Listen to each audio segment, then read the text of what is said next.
Hello, everyone, and welcome to another episode of the Halal Gap. I'm your host, Sikandar and as always, I'm joined by your other host, Sofia Alani. And off camera, we have our producer, Asif. Where are you at? Hey guys, what's going on? Oh, he's so happy today. I love the energy. This is the type of energy I needed today, and to keep that positivity train going, we have an incredible guest for you guys today. Sofia, take it away.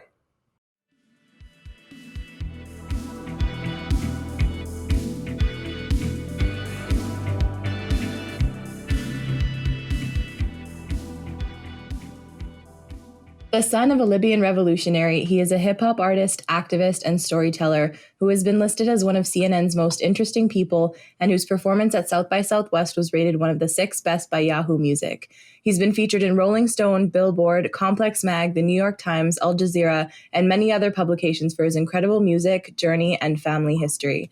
His hip-hop is truly boundary-crossing and gives voice to the marginalized while emphasizing the power of political awareness and resistance. After a short hiatus, he is back with new music, a new name, and an incredible short film about his first time visiting his homeland of Libya. Please welcome Kayem. Woo! Woo! Right. Thank you for joining us. Thank you guys for having me. Thank you for being here. Where are you joining us from right now, Kayem? My pleasure.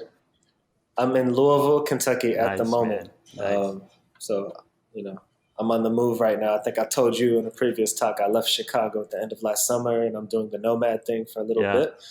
So I'm trying to spend about another month here in Louisville before I head to Turkey, inshallah. Right on, inshallah. Cool. Very cool. So, Kayem, we typically like to start with our guests right at the beginning to learn a bit about their hometown and their childhood and then move on to their work and their later journey. But in your situation, the beginning of your story, and maybe even before that, in the sense of your dad's story before you were born, is a pretty big part of you and your work. So what I'm wondering if maybe we can take a step before even where you grew up and tell us a little bit about how your father and your mother, first immigrated to America. Yes, a good question. I actually spent the very first few years of my life on the run, just living place to place, which maybe is manifesting itself again throughout my adulthood. Maybe that's why I'm doing this now. But my father was a political prisoner in Libya. He was in jail for 5 years. He shared a jail cell with his father at one point, who was poisoned by the government there and died before I was born. And after 5 years, my father escaped prison and helped form an opposition movement to the dictatorship there. So, my whole family has always been involved in the opposition movement. Every adult male family member of mine who was back home was imprisoned in 1984. Some of them staying in prison for as long as 18 years. And my uncles that I'm named after and that my brother is named after were killed in an assassination attempt on the regime there in the 80s. And their bodies were subsequently found in a freezer in 2011 after the revolution. So my father left Libya, got to Tunisia on foot, got sent. Tunisia sent him to Egypt. He was in jail for a little bit in Egypt and got out, and he met my maternal grandfather, who was his teacher at the time, and that's how he, met my mom. It was like the classic story of your teacher's daughter, and he used to hide little chocolates in her cassette tapes and stuff and courted her for a while.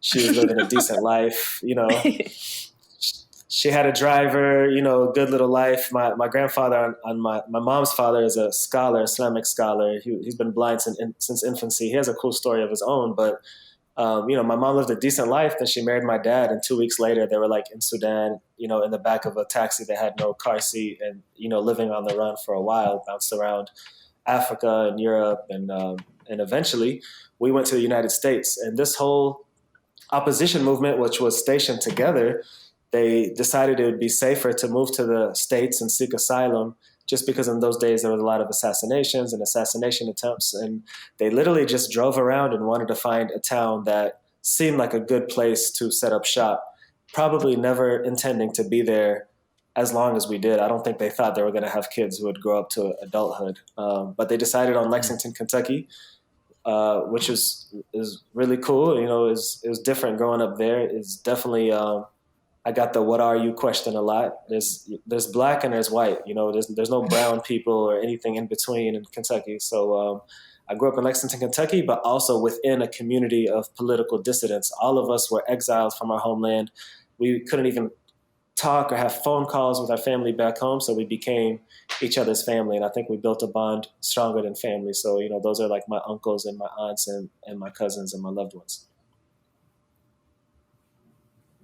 So how did Lexington happen? Like, what was the choice behind that specific part of the U.S.?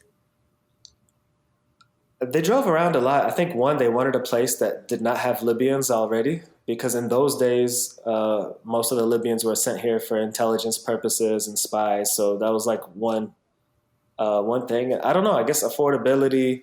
People are very hospitable and warm and welcoming. Even if they're ignorant, they're like very gracious about their bigotry here, and they're very fickle. So Yeah. that like the rest is history. And then once, a few families set up, other families started joining. Okay, that's what the Libyans are. That's what the opposition movement is. And it just kind of grew from there. And during my childhood, we lived, most of us, on one street, and it was like a bunch of duplexes. So each duplex had like 2 Libyan families in it. We were all like next door. We kind of took over that street called Medlock Road. So it was definitely a unique upbringing.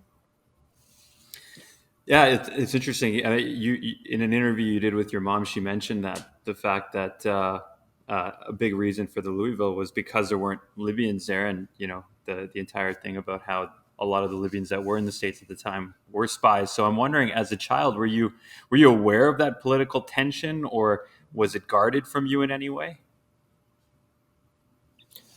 I was definitely aware, and it was Lexington. I'm in Louisville right Lexington, now. Yeah. Yeah. I was aware, but I didn't understand the weight of it until I got older, because my friends were in similar situations. Like, I always had a fake last name growing up. Till this day, my legal name is just a made up last name. But then, like, my friends had fake last names too. My father had a birth name that I could never use. And then he had the name that we all knew him by. I remember one time my mom pulling up to the masjid, and we were kind of looking for my dad at that time. It's before everyone had accessibility to cell phones. So I'm like a little kid, 5 or however old. And she's like, can you hop in there and see if your dad's there? So I go in there and I ask, like, have y'all seen him? And I used the name Fethi, and nobody knew. And then I was like, oh, maybe they don't know him by that name. So I was like, have you guys seen him? His real name's Muhammad. And I remember coming back and telling my mom that I told people that, and she was so upset. I got in big trouble for like using his real name publicly like that. But for us, that was just normal. Like, yeah, you can't use your dad's name. Like, what if there's a spy or like assassin or something at the masjid, So I didn't really start understanding how crazy a lot of this was till I got older. Like, my close friends, the Megiddieffs, which, shameless plug, you guys should check out this book called In the Country of Men by Hisham Matar, or his nonfiction book called The Return. Hisham Matar's father was kidnapped alongside my friend's father in the 90s in Egypt. And so, like, my friends who I'm close with, who were also 3 boys, single mothers, same as we were, their father was kidnapped by Libyan intelligence purposes, and their whole entire life, they never knew if he was alive or dead. They never got the closure to be like, yes, the government executed him. Is he in jail? Is he alive? Are we going to know? They didn't even know until, recently during the revolution. They finally went to Libya in 2011 to kind of research and see what happened. And I grew up around a bunch of families that had similar stories to mine. So I'm in the media space now, and people are like, oh, your story is so unique. And I understand it now, but growing up, it wasn't that unique, because that was just the common story of everybody I grew up with. You mentioned you had a very specific small pocket of Libyan people that you grew up with, which was kind of your community in terms of they were going through this shared experience, right? But given the fact that, and going back to what your mom was saying in terms of why they picked Kentucky more generally, in terms of there weren't a lot of Libyans, did that make you guys want to hold on to Libyan culture and tradition even more because you guys were kind of the few that were there? Or did you specifically, I guess, being a first generation immigrant, did it make you want to assimilate into American culture more as a result of that? That's a good question. I think by default, we had a very traditional upbringing, because you have to understand, our parents at that time were new to the United States. You know, now fast forward, my mom went to college here, et cetera, et cetera. But in those days, they were all new. They were completely cut off from Libya. So it was almost like a time capsule. And I didn't really realize this until I went to Libya for the first time as an adult, that everything from the foods that we ate to the slang that we used was like time capsule, you know, of 80s or 70s Libya. So imagine like an American disappearing somewhere and coming back talking about like, what's up, you jive turkeys? You know, that's how we were talking. So, like, you know, this is what we knew. So even the foods that we ate, we eat really traditional food. I go to Libya and they're like, you guys eat that? Like nobody, only old people eat that kind of stuff, you know, bazine. And so that existed. And then there's aspects of Kentucky culture that we were embedded in. Like, you know, basketball is religion in Kentucky, and Kentucky Wildcats basketball. I mean, we're all big fans. And then, you know, the communities that we lived in, we always kind of found a way to fit in. But I mean, you're obviously an outsider. I'm obviously in school sticking out, and people don't really know what we are or where we belong. And that's just, you know, part of the immigrant story. Yeah. Yeah. You mentioned in a post recently around, I think it was around MLK Day, about, no, maybe it was, I think it was around the anniversary of the death of Malcolm X, that that Masjid Bilal in Lexington was a big influence for you growing up as well. Can you talk a little bit about that growing Muslim community and how that shaped you, kind of growing up in that community as well? Yeah, we were very, very blessed to find Masjid Bilal. This is a masjid that was built in 1974, I believe, by Black American Muslims. And they struggled mightily in the beginning to even find and meet other Muslims. And Brother Shahid, the founder of the masjid, writes in his memoir that we looked around, we just wanted to find any Muslims because they became Muslim with Imam W.D. Muhammad rahmatullah alayh. And they said we couldn't find them. And then we found out they were under our noses the whole time. They owned like the liquor stores and the motels, the shady motels in the area. So they ended up doing their own thing. And I think it's a common story in the United States where the first masjid of said towns were built by Black American Muslims. But oftentimes what happens when immigrant communities move in is either they A, take over the masjid, or B, kind of move to the outskirts or the suburbs or something like that. So with Masjid Bilal, the first big group of immigrants that came was the Libyans in the 80s. And they just meshed really well. I mean, Libyans didn't have some of the same racial baggage. As a very ethnically diverse country, it wasn't, you know, the same racial baggage as some other communities. But also, we didn't have that air of that financial energy. You know, when you come into a community, sometimes you just by default defer to the doctors and the people with money. We didn't have that. We were all just refugees, so we didn't kind of have that. I don't want to say arrogance, but you know, we didn't have ourselves on a pedestal like that. So, you know, that symbiotic relationship was beautiful. And then we'd have like a Pakistani family, a Sri Lankan family, Indonesian, a big Gambian community. And it just built, you know, and it was a really beautiful place. We never had one person who kind of had a stronghold on the masjid. There was always imams of different backgrounds. There was always men and women on the board. There was always youth on the board. And, you know, like in Ramadan, when we would pray Tarweeh at night, the khatira, the talk that was given halfway through Tarweeh, would always be given by a middle schooler. Like we always empowered and uplifted our youth. And if they learned the Quran by the time they're 17 or something, they would lead us in prayer. So it's a really beautiful community of people who really, really love each other. And it was just in the hood in Lexington, Kentucky. And when we finally got money to build a masjid from the ground up, there was a lot of chatter in the community because some of us had gotten money by that time, speaking to us as in the Muslim community. And they said, let's move it back to the south side of town. And Masjid Bilal said no, and they kept it in the same part of town. They were very intentional and deliberate about that because of the people they serve. And I think I shared on that post you're referring to that for me personally, growing up, I have 6 maybe non-Muslim best friends. About 5 of them became Muslim at one point or another, alhamdulillah. And it was never through any direct preaching or anything on my end. I just kind of bring them into my world, into my community.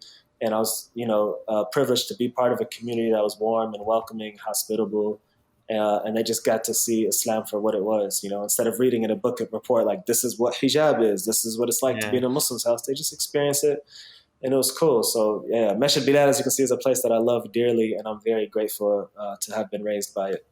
That's amazing. And that's like so lucky, because I think we know that here that's not always the case in terms of that amalgamation of all different Muslim cultures and peoples in one masjid. It tends to be a little more segregated, which is so unfortunate. So that's really beautiful, and that's like sounds like such a lucky, wonderful opportunity that you had growing up. And I wonder like how, so like growing up specifically in Kentucky, like how did hip hop come into the picture? Like, was that something you always experienced and it was just always around you, or was it like through friends and community? Like, how did that kind of come to be something you loved and then wanted to pursue yourself?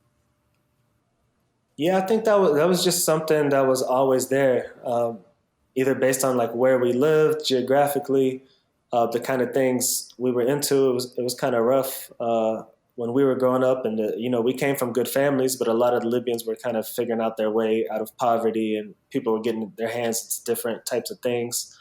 And then for me, I had 3 uncles, my mom's brothers. Each of them, when they turned 16, 17 of age, they moved to the United States to stay with us. So I grew up with 3 uncles in the house who were more like big brothers. And, my oldest memories of life is like sitting in the back seat listening to like Tupac or, whoever was popping at that time. I think mostly Tupac over everybody is what all the Libyans listen to. So that hip hop was always there. I think naturally for people that are facing struggle or adversity, it's a language that you defer to and relate to. And in every community that I had growing up, whether it was Masjid Bilal or, I was always like the light skinned kid that was in the black programs. So like Upward Bound and Ace Academy, all the after school programs, all summer programs.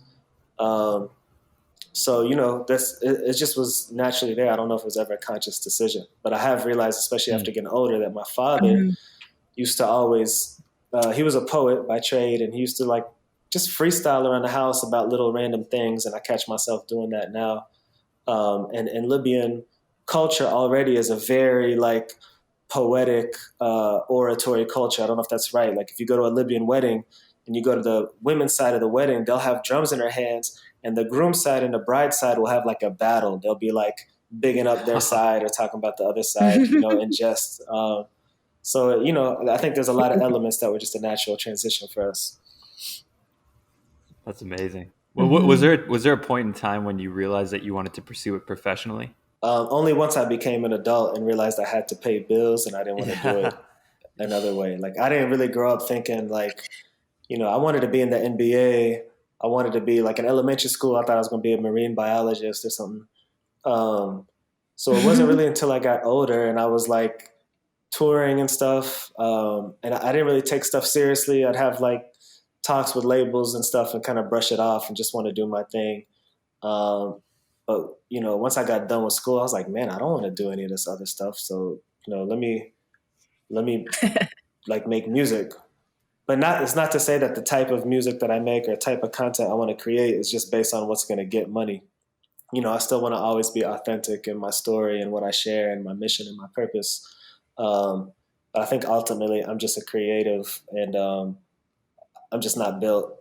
I don't think I could 9 to 5 it if I wanted to. I don't know if I'm capable of that kind of lifestyle. So, I'm comfortable doing this. Yeah, we got enough people doing 9 to 5. Yeah, we need more storytellers and creators. So that's good. That's good. Definitely. And like, so to that end too, you talked a little bit about like your nomadic lifestyle that you're currently living and how like maybe that was influenced by your family and everything. And so can you talk a little bit more about like what that's been like since you left Chicago, what have you been up to? And then just like the creative process through all this too, like has it helped your art to kind of, have you been like able to pursue more? Have you been able to pursue different things? Yeah, it's been cool. I mean, for me, it was mostly, I'm not touring. There was no point to really be tied to Chicago. The lease was coming to an end. So I got to spend time in other places, like I said, like Mexico, like Senegal, Louisville. Did some time on the East Coast. I'm planning on going to Turkey for a few months and being stationed out there. And I think it just helps you grow as a person. I always want to travel. And if I can't travel, the next best thing is to meet people from other places, other walks of life. I made some amazing music in Senegal with some really big artists there, like Kanabas, he's the Jay-Z of Senegal, and Zukana and stuff. I'm excited to put those out. But that was never like the intention of traveling. Those are just relationships that happened naturally, and we made something happen out of it. But I've always been a traveler. In my brokest moments of life, we've always had like nothing much in the house, but we'd spend money on food or traveling. Like, I can't really afford to put the lights on, but I can find this Spirit Airlines flight to LA for $35 or whatever. And then when I look back at how I grew up, it was normal because this opposition movement wasn't only in Kentucky. That was maybe where most of us were, but everybody was everywhere. And so I had an interesting childhood in the sense that my best friends were not dependent on where I lived. I didn't necessarily go to the same schools as them. And a lot of my best friends lived in other states. We see each other at weddings or camps or meetings that our parents were going up to. We never stayed in hotels. We knew people everywhere. We were always traveling, always staying at people's homes, or people were staying in our homes. Our house was always a revolving door. So that's just like what I've known my whole life, and that's what I'm comfortable with. So even now, like now that we have Airbnb, it helps me travel and be in a comfort zone because I've never really been like a hotel type of person. And so with the pandemic, it just makes sense. I don't own a property currently. There's no reason for me to be tied down to any specific place. And maybe once things settle back down and I link back up with the band and recording and stuff, maybe I'll get back to somewhere. But for now, I just want to soak up as much as I can. And that's so interesting because I feel like for some people, and particularly like immigrant communities that I'm a part of and that I know of, it's very much like this idea of home and this idea of like security and like staying in one solid place where you have things that you own that are yours. Like that's a really big part of it for a lot of people. Like I know like my family, like they were very intentional with like where in Canada they settled and stuff like that. And they needed it to be someplace that was like safe, but also had opportunity. And so that doesn't seem to be necessarily something that you feel that you need. Which I think is super interesting. Can you talk more about like that like why? That's a really good point. And I have a lot of friends who come from immigrant backgrounds that have a same scenario to what you're talking about. And I think the intention of why we came to the United States was very different. I know a lot of like immigrants and brown people have that whole like, you got to be a doctor or engineer type of thing. We didn't have that at all. Like our parents weren't even establishing themselves in this country because they didn't come here for education or for work or opportunity. They never even came here thinking they were going to stay.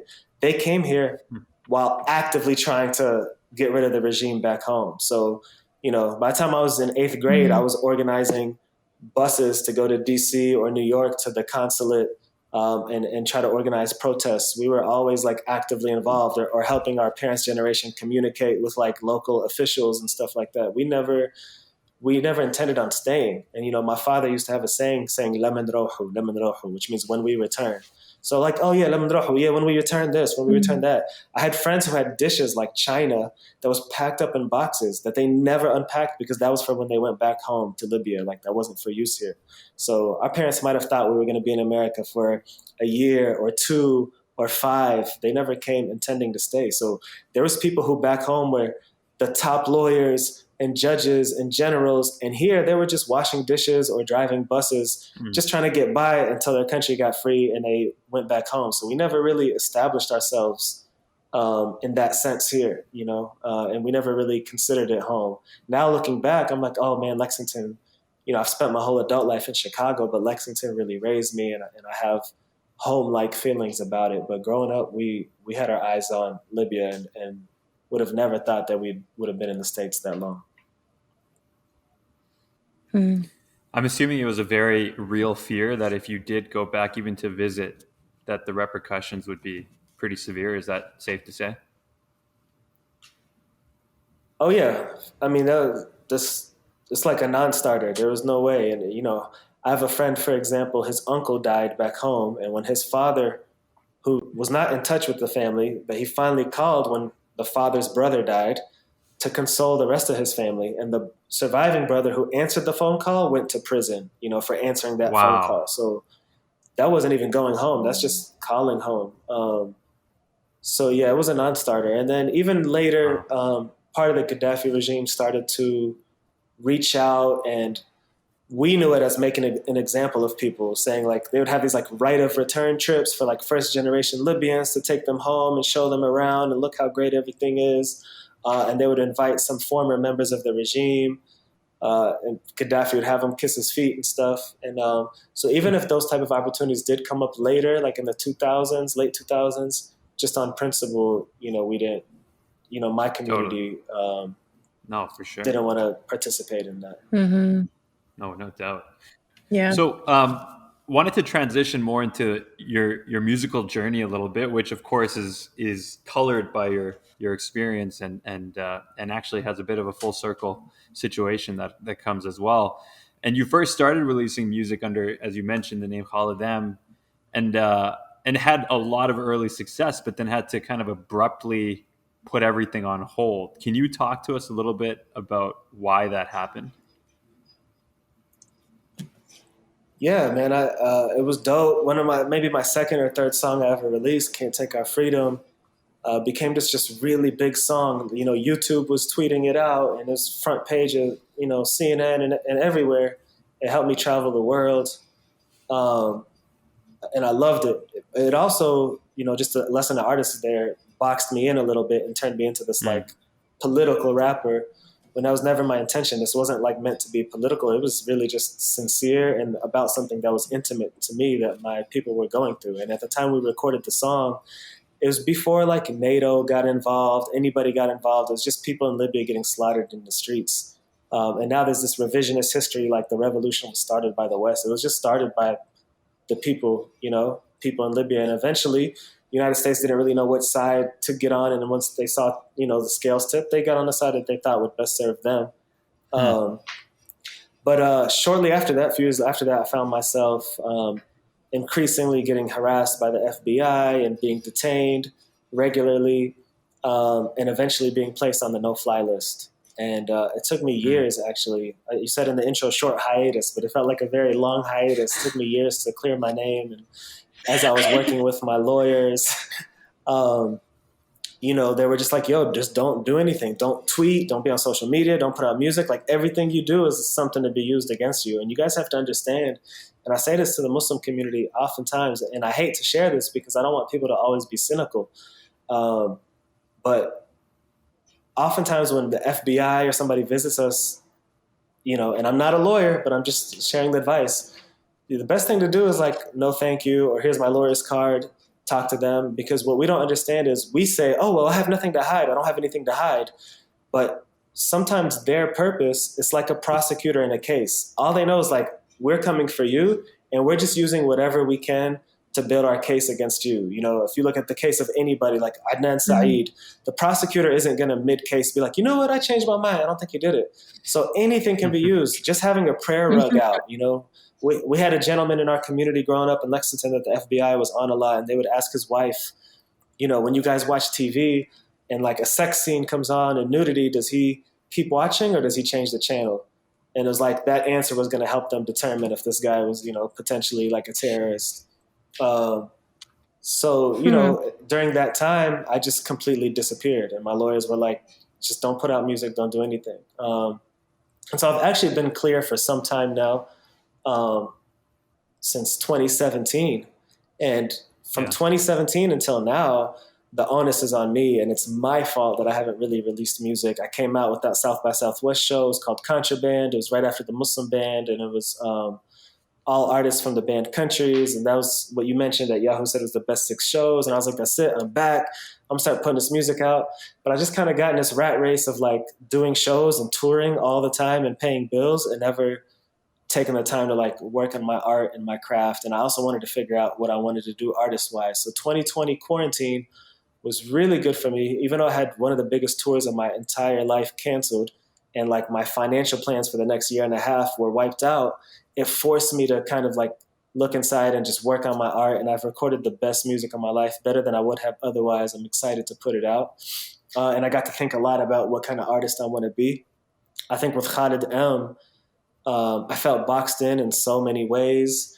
And even just as a Muslim artist, I wanted to, I was always authentic. It was always true, but it was always like just a sliver of my full self. I was always wary of oversharing or being a bad example. And I think I had to get to a point, and I did some heavy thinking last year, was like, I don't need to be everybody's mom's favorite rapper. Like, I can be a little bit more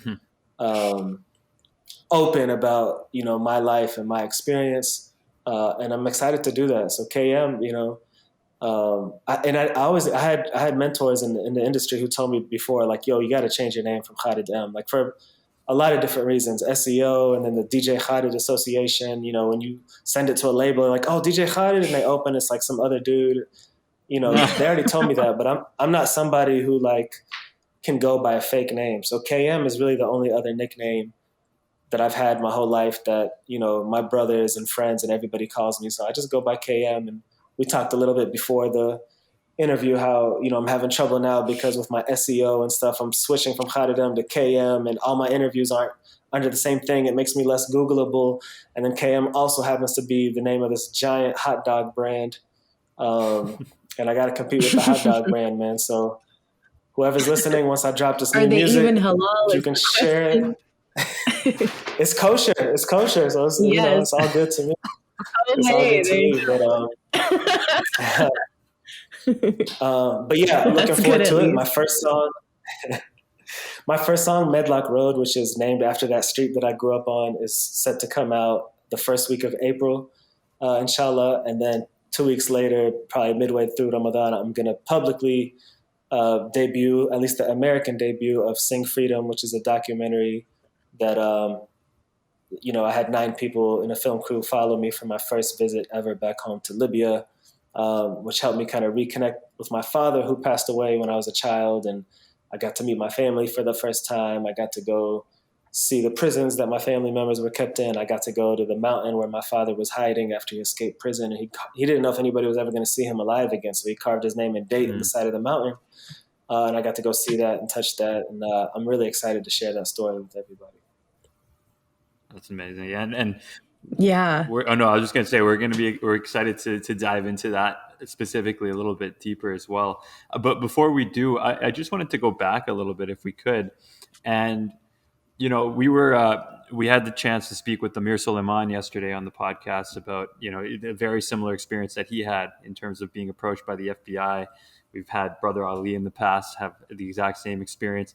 What do you think it is about the power of words and your ability to share those words that is such a recurring threat in the minds of these types of agencies? And do you think it was the fact that you've also come from a lineage of revolutionaries that put them further aware of your status, or can you talk a little bit more about that?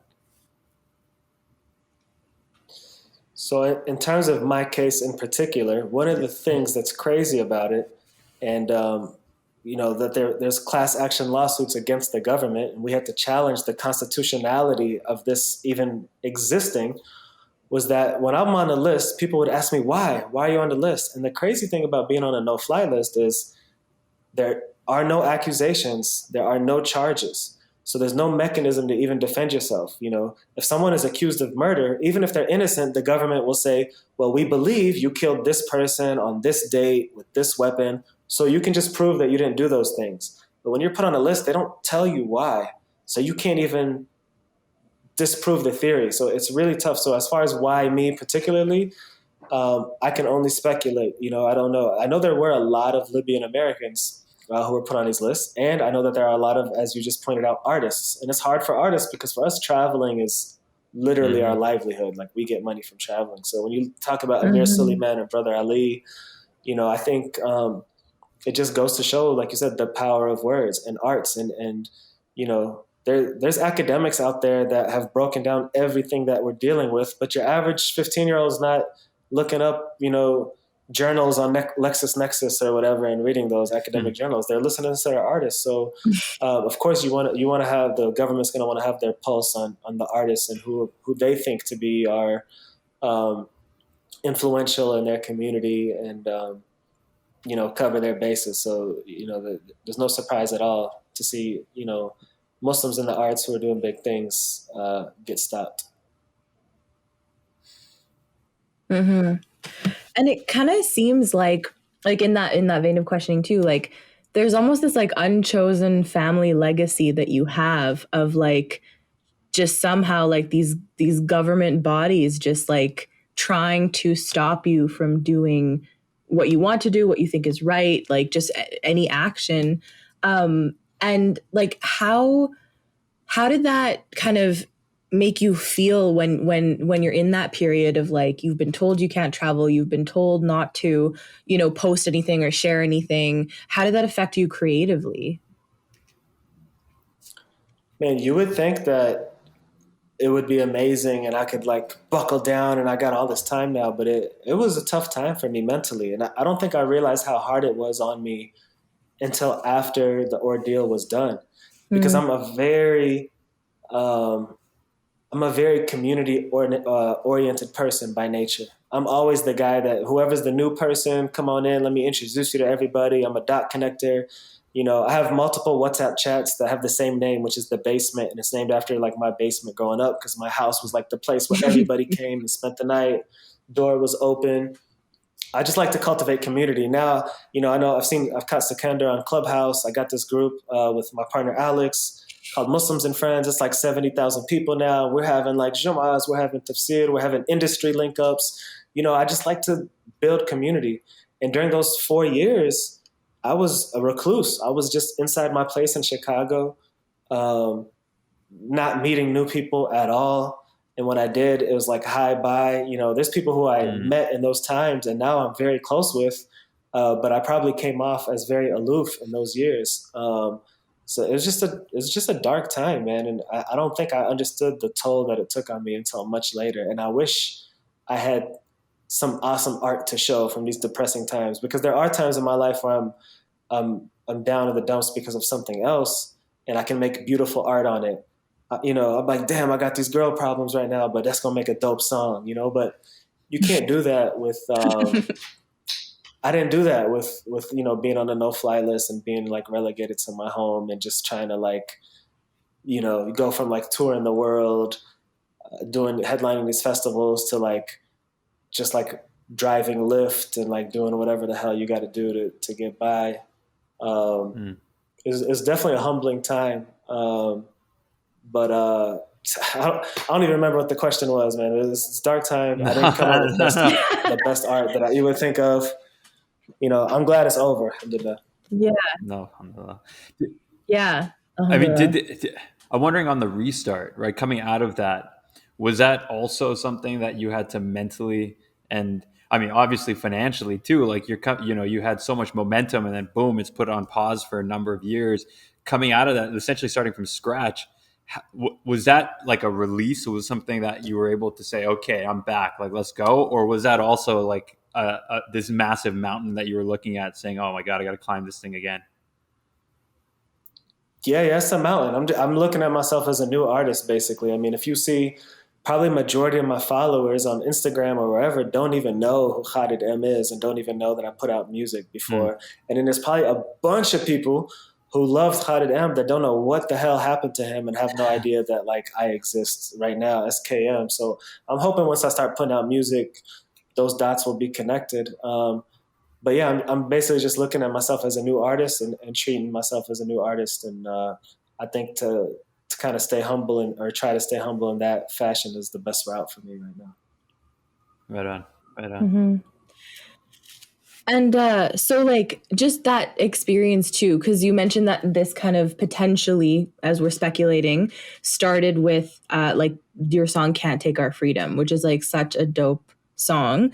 And like, did that then change your process now of what you feel like you can address? Like, did it limit what you kind of feel like you can talk about safely, or maybe you still release it, but does it cause you to second guess it at all when you're releasing new music?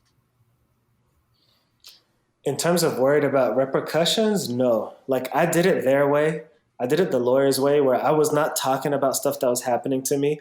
I remember one time, like, I let out a little, I was always quiet about what was going on with me when it happened. It's not like I came out with a press release like, guys, I'm on the no-fly list and I'm disappearing. I just disappeared. And then one time I was really fed up because before the no-fly list, I was on this thing called Quad S, Secondary Security Selectee Status. Many Muslims watching this may have had 4 S's on their passport or on their boarding pass. Yeah. Yeah. So I was getting that every flight. And that's literally a designation deemed for people who are considered a potential threat to national security. People like yourself, Sikandar. And so like you get to the airport and first of all, you get to the gate. They may or may not print your boarding pass. Then if you do get your boarding pass printed, when you get to the security, you have to see a supervisor. They're going to like go through your phone. They used to go through my notebooks and like, I remember I had some like bars written about the Iraq war and they're like, do you see that? You know, they'll go through everything. And then when you get to the gate, you've just passed all the security and they'll do it again. They'll interrogate you again. So I was flying from Chicago to Lexington. And I had a connection in Detroit. So at my connecting flight, I made it through all the security. And then I got on the plane. I was good to go. Then somebody came and asked me like, hey, can I see your ID? Da-da-da. Yeah, no problem. Show them my ID. They came back 5 minutes later and they were like, I'm sorry, sir, but you're going to have to get off this flight. You can't fly. They didn't tell me why. I didn't get a refund, nothing. And I'm not even at the city that I left from. I'm literally at a connecting city. And thankfully, I know people in Detroit, but what if I didn't? I'm just stranded in a random ass city. So I was really perturbed. And I decided to just tweet. I just did a quick tweet like, yo, they pulled me off the plane. And I usually wasn't saying anything. And then that tweet, like Al Jazeera picked it up and all these people and my lawyers are blowing me up like, what the hell are you doing?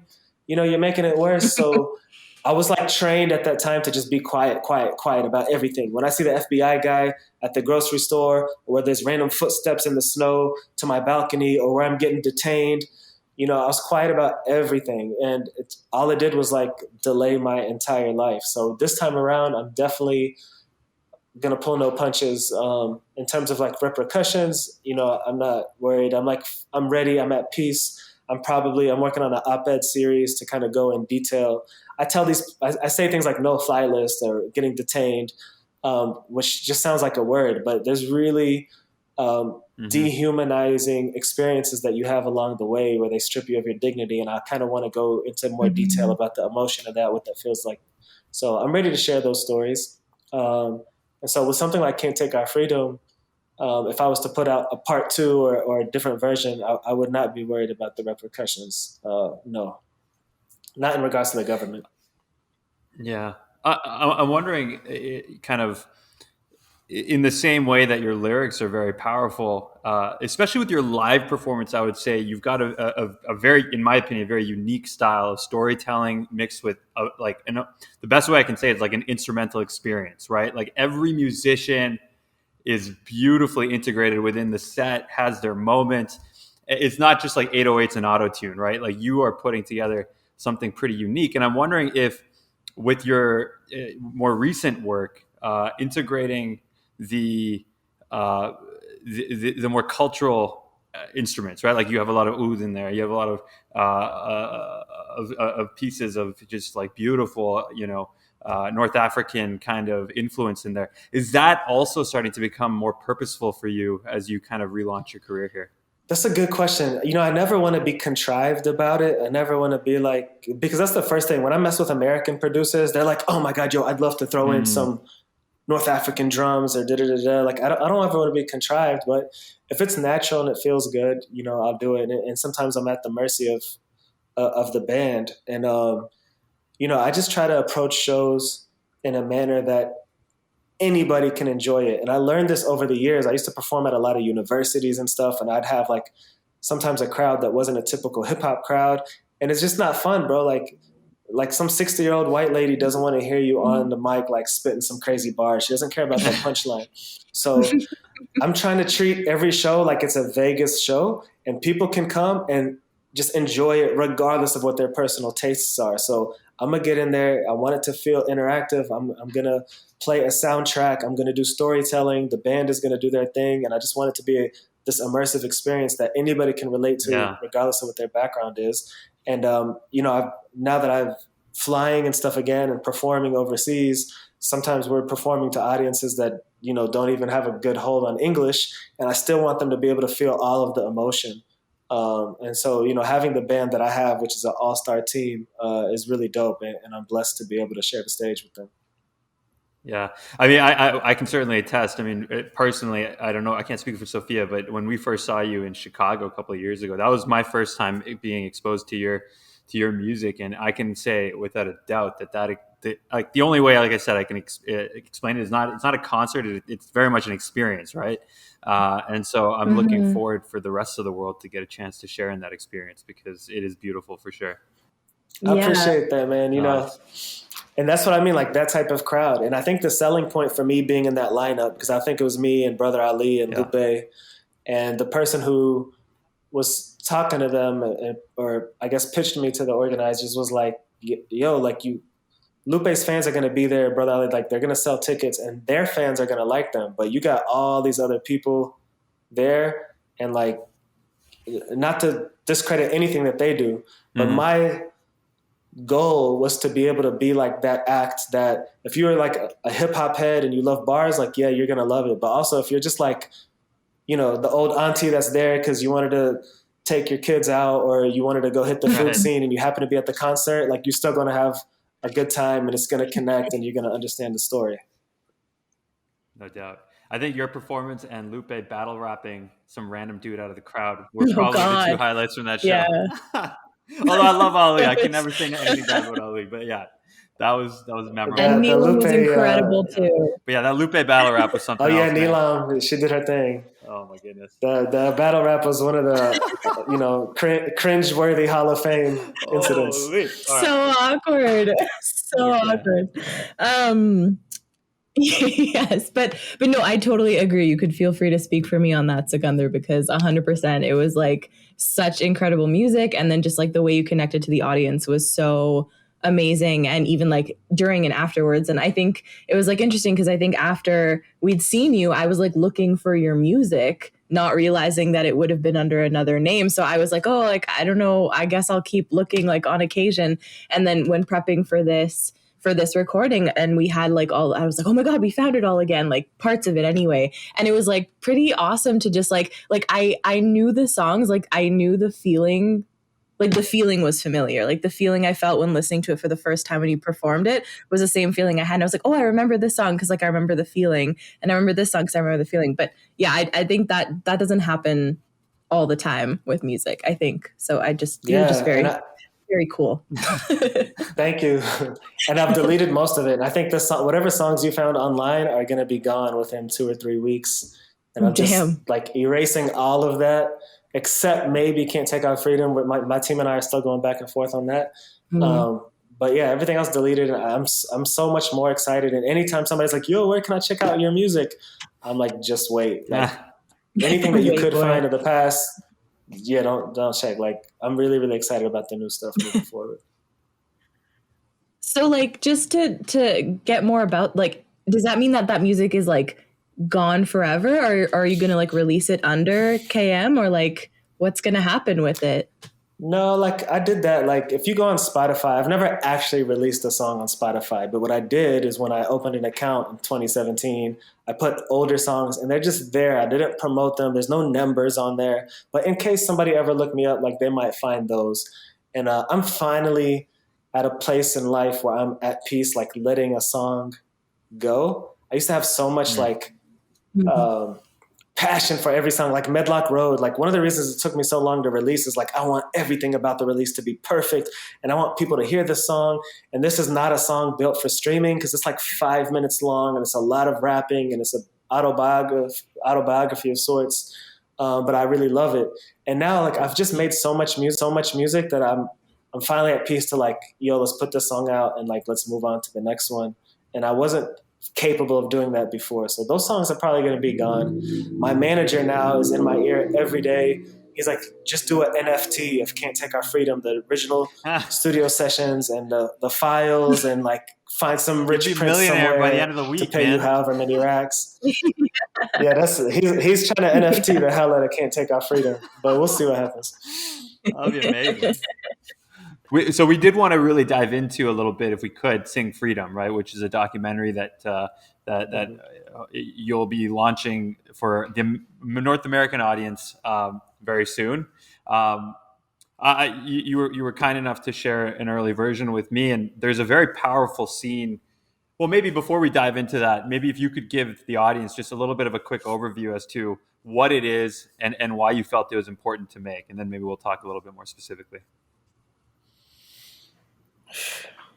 Wow. So, the documentary was not my idea. I can't take credit for that. This production company approached me with the idea and knew I was going to be visiting Libya for the first time. So they came to the States. They're based both in New York and Egypt.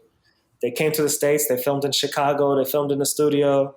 We came to Kentucky together. I went to visit my father in the cemetery. They came to get to know my family. And then they came along with me to Libya. And they captured those moments. And it was beautiful. And it was also super awkward because you have to understand, like, you guys are watching the documentary and seeing me and my family, and we're crying and hugging. But there's like a guy holding a microphone pole or a gun or whatever it's called, and a lighting person. Boom mic, and, yeah. So it's like, yeah, boom mic. I had to really let go. And I could tell behind the scenes stories for days. Like, there's so many funny behind the scenes stories and awkward moments that happened.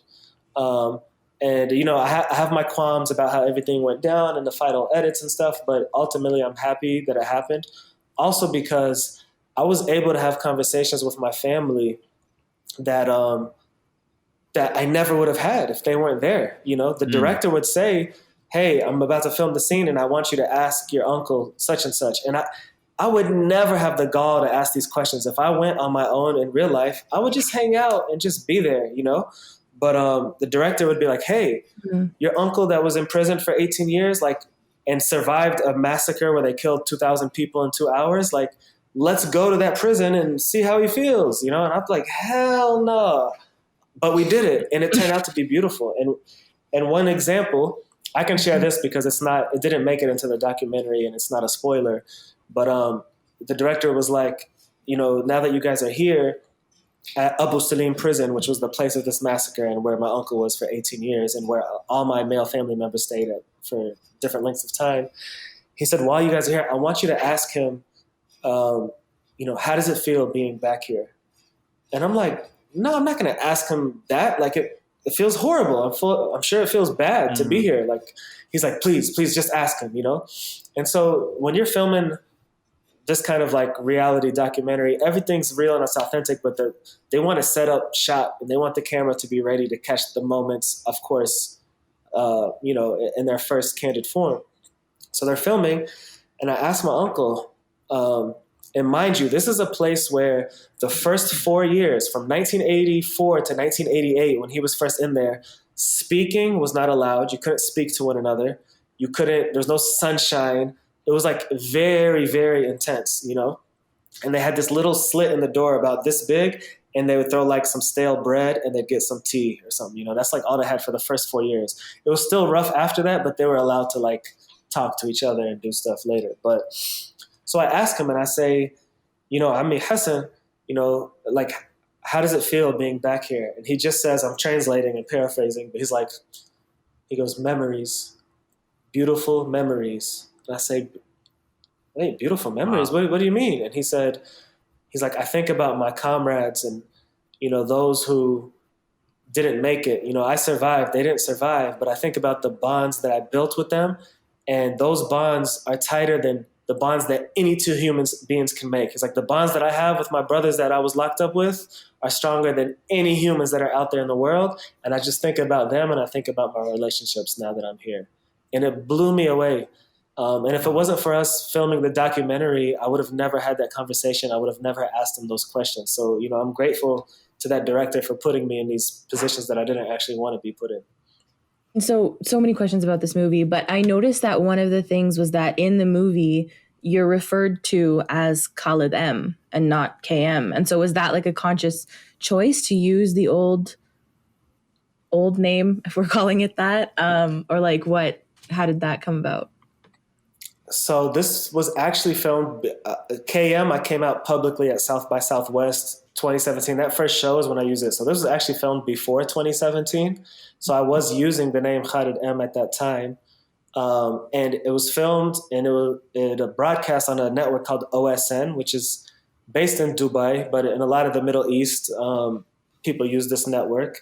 And it came out, and I didn't have the rights. I don't own it. I wasn't able to debut it here the way that I thought and was told I would be able to. But now all of that is cool. It's water under the bridge. And even though it was filmed a few years ago, I think it's still a relevant story. And I think it's a story especially a lot of first generation Americans are going to relate to. So I'm putting it out, but it's a delayed release. And that's why the name Khalid M was used there. Gotcha. There's an incredibly powerful scene, without giving anything away, but when you first touch down into the airport and you're just leaving the airport and you're overcome with emotion, can you kind of take us back to that moment and kind of walk us through what you were thinking? Man, there's so much that didn't show on camera too. And you have to understand, I didn't grow up, this isn't just like reconnecting with my parents' homeland, which still would have been dope. But this is like, we were actively trying to go to Libya my whole life. Like my whole life this is what we thought was going to happen. I didn't dream, like when I was 10 years old, I didn't dream of like being president of the United States. Like I dreamt of going home and like killing Gaddafi, like straight up. That was like what I thought I was going to do when I was young, So that's just to be honest with y'all. So to be in this land, it's just, first of all, it was a hell of a welcome because the people running the airport at that time were not airport employees. They were just the tribe that had taken over the airport at that time. So they're like, they just didn't understand, and it showed a little bit in the documentary, but they kept going like, he's like, what year did you leave Libya? I'm like, I've never been to Libya. This is my first time in my life. He's like, and okay, but what city in Libya were you born in? I'm like, fam, this is my first time in Libya. He's like, okay, well, how do you understand me now? It was like, our people are our people. And I got taken to this back room. Yeah, I got taken to this back room, and every like third person would walk in. So at first it was like 3 people interrogating me, and then it was 15. It'd be like, oh, I know his grandfather is so-and-so, or no, I know him from Twitter, and like different people vouching, and they like let me in eventually. But the first person that I saw before the cameras, I hadn't caught the cameras yet. My uncle came back to get me. And, prior to this point in my life, I was not an outwardly emotional person. I didn't cry in movies. I didn't, I wasn't like that. And for people who know me now in life, that would be surprising to hear because this opened this like floodgate of emotion that now I'm capable of experiencing. I might cry at like a Prudential commercial now or something, and I was back there and I saw my uncle who I had met one time in my life. He was in jail for most of my life. And then when he got out, it was 2000 something, I can't remember. My family snuck out to Tunisia, and we flew to Tunisia, and I met some of my family for the first time. So I'd seen him once, and I saw him, and I just collapsed. Like I literally just collapsed, and I was crying so hard. I could not get a word out. He just hugged me, he held me, and we were just embracing for a while. I literally could not speak. And that was a powerful, powerful moment. And it just, I got that thought of just like, we made it. And of course I'm thinking of my father who, strives for this his whole life, and he didn't live long enough to see it. And me reuniting with his brothers. My father was young, man. He was basically, a kid when he left. He never saw any of his family members again. Didn't even get to talk to most of them ever. So of course I'm thinking of him. And then once I stepped out of the airport and I just like smelled the air and felt the breeze and saw the flag waving, I was just overcome with emotion, man. it was really, really beautiful. And it, it wasn't just going to the country. It was also just seeing my family back home who's gone through a lot. And, even after they got out of jail, there's like a stench around you in Libya. One thing people don't understand, and now there's all these like historians about Libya that, talk about the revolution and the gold dinar and all this crap that was happening. What they don't understand is like Libya was very similar to North Korea. Everybody, like 1 out of 5 people worked for intelligence. Eyes and ears of the government were everywhere. You could not publicly say anything. So even my family, like once they left prison, my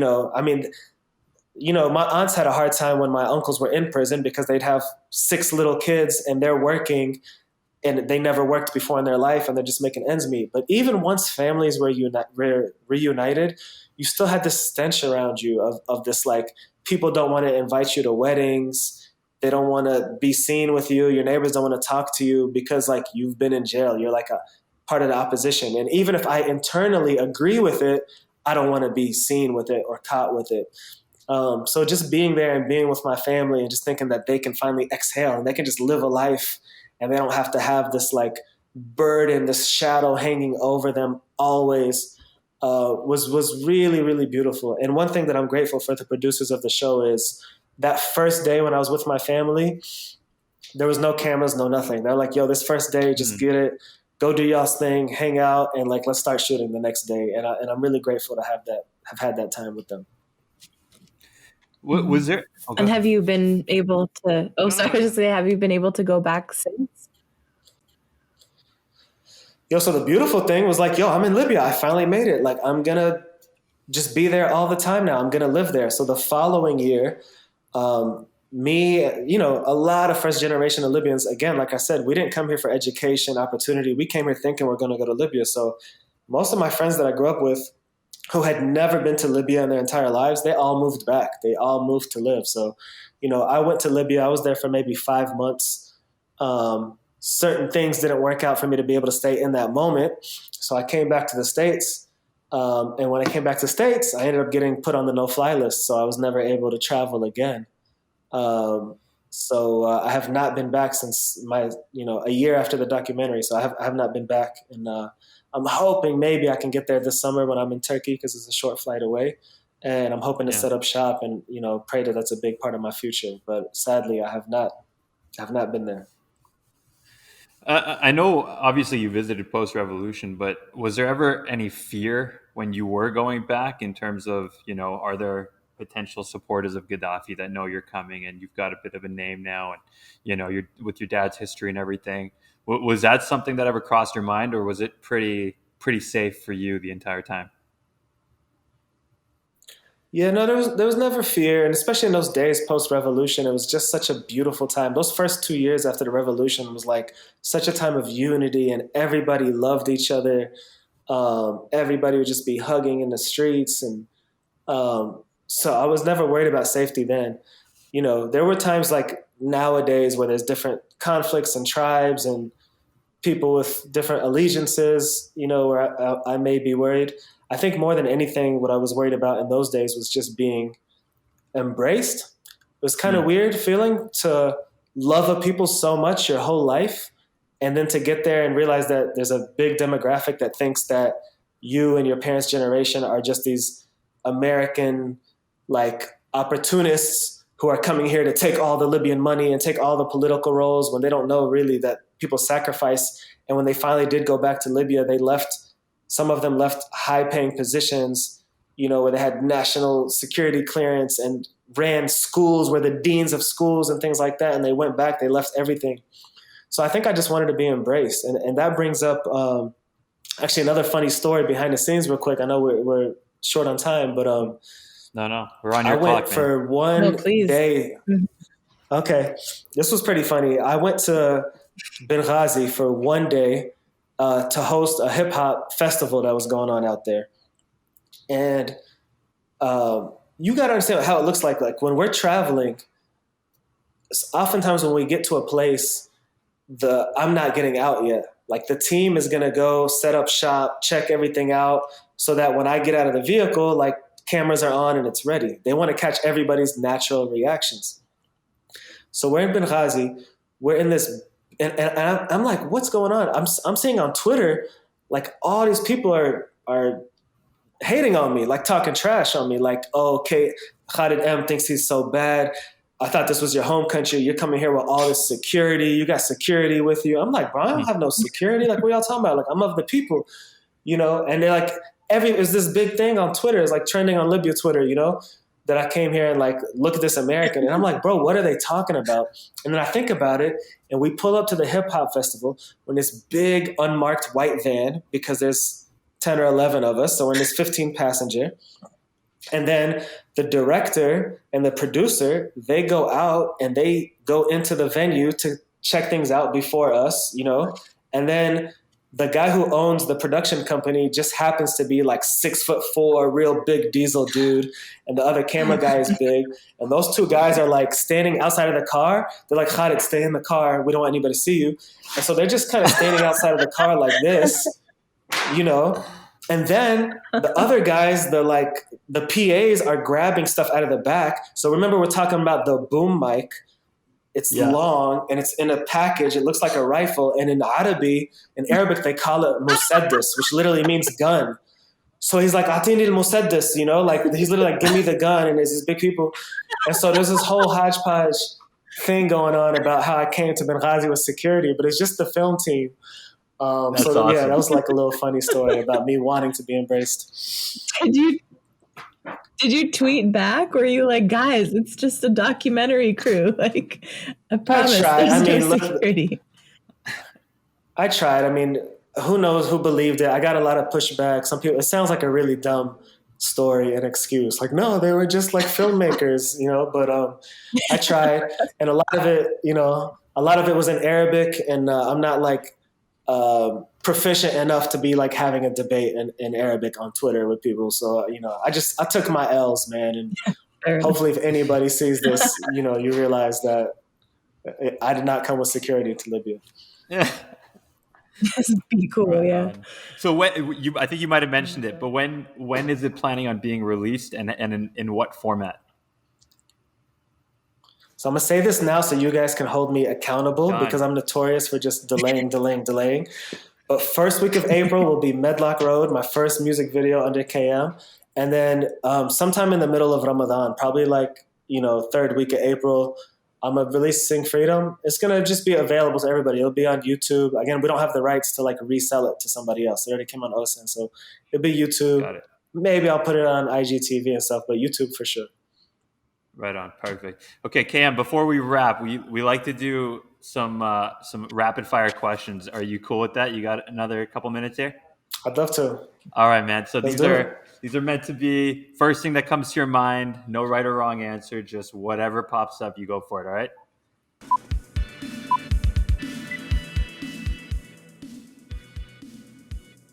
Okay. Number 1. Let's go. The best Marvel villain. I don't know if he's a villain for real, but Magneto, like for sure. Yeah, man. Fair enough. Your favorite Kentucky rapper? Oh, that's good. I'm gonna go with Jack Harlow right now. I don't know if y'all familiar, but he's very awkward and he embraces it, which is very endearing to me. So let's go with Jack Harlow. All right. Asif just chimed in. He's saying Tyler Hero song slaps. So there you go. Hey, yes, it does. What's the best thing about John Calipari? You know what? People don't give him credit, but he really loves and cares about his players, and he's always going to give them the best advice for them and not the best advice for him and his program. I like it. All right. Very cool. That is good. Okay. What's your favorite way to eat potatoes? So like mashed, fries, scalloped. Like what's your jam? Damn, that's a great one. See? I just made mashed potatoes. I made mashed potatoes twice last week. And if you make mashed potatoes, guys, instead of boiling them in water, boil them in broth, and they come out so much creamier and more flavorful. I like all the ways, but I'll go with mashed right now. All right. Okay, and last but not least, what's the weirdest Clubhouse topic you've come across?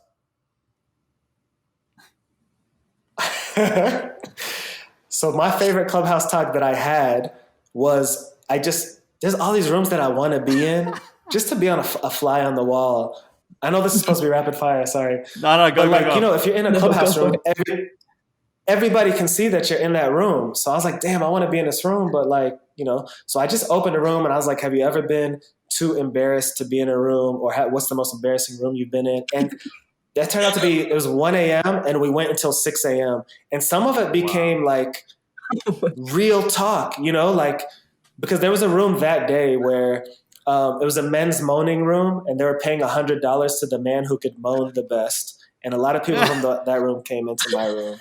And then there was a room that was like, I'm sorry, I'm gonna just like be very candid with y'all, but it was like, go. If you fly her out, does she have to smash or something like that? Yeah, so basically like if you fly her out, does she have to smash? And like those girls, a lot of those girls came in our room and they were like giving each other tips. And then this guy came on who ended up being like a behavioral therapist who worked with sex workers, and it got really vulnerable and intense for a while. You know, Wow. and I don't know. Clubhouse is all over the place, man. There's a lot of great rooms. Doubt. There's a lot of entertainment. Those rooms. are the best. Really, the best. You know, it has what you want. And I say it, and somebody was like, "Oh, Clubhouse." People will be like, "Oh, it's all too professional," and some people will be like, "Oh, it's too ratchet." I'm like, listen, my Muslims will understand this. Clubhouse is like Isna. You get what you want. If you just want to go for shopping in the bazaar, you can get that. If you want to go to the lectures and actually like get beneficial knowledge, you can do that. But if you also just want to go to Club Isna and be at the lobby late at night, like you can get that too. So, you know, Clubhouse is what you make it. That's the best analogy for Clubhouse I've ever heard in my life. That's perfect. That is perfect. Amazing. Okay, Kayem, with that, we wrap. Thank you so much, man. That was amazing. Really appreciate your time and giving us an insight into your journey. We'll look forward to seeing you drop new music. I have nowhere to direct people right now because you're currently in the process of putting things out. But hopefully within the next couple of weeks, actually by the time this airs, we'll hopefully have your music out into the world. And it's maybe we can just wrap by you sharing your Instagram and maybe other mediums where you will be promoting your music. For sure. I'm laughing because Asif type Lakeith Stanfield was moaning in that room, which is a very funny thought. It was probably a really, really good moan. Yeah. So all my social, yeah, it was. All my social media is this is Kayem, Kayem. That's Instagram. I have to start using Facebook and Twitter again. I don't use them often now, but I will once I start releasing music. Hold me accountable. Clubhouse, this is Kayem. You can join our clubs on Clubhouse, Muslims and Friends. We also have the Outlands where we talk about different elements of pop culture. Sikandar, you came through for one of the Marvel talks we did on there. And that's it, man. I really appreciate you guys having me. It was fun. And the rapid fire questions were phenomenal. Right on. Appreciate it, man. All right. Thank you again. Thank you. Yeah. We hope you enjoyed today's episode of The Halal Gap. Join us in 2 weeks for our next guest, Iman Zawari. The Halal Gap is a Mosquers production. You can find us on Instagram, Facebook, Twitter, and TikTok by searching Mosquers Film Festival. Thank you to our sound editor, Hamada Arafi, our tile artist, Narmeen Sayed, our video editor, Arish Jamil, and our producer, the ever-athletic and oh-so-skilled Asif Qureshi. On behalf of Sikandar and myself, thank you for joining us.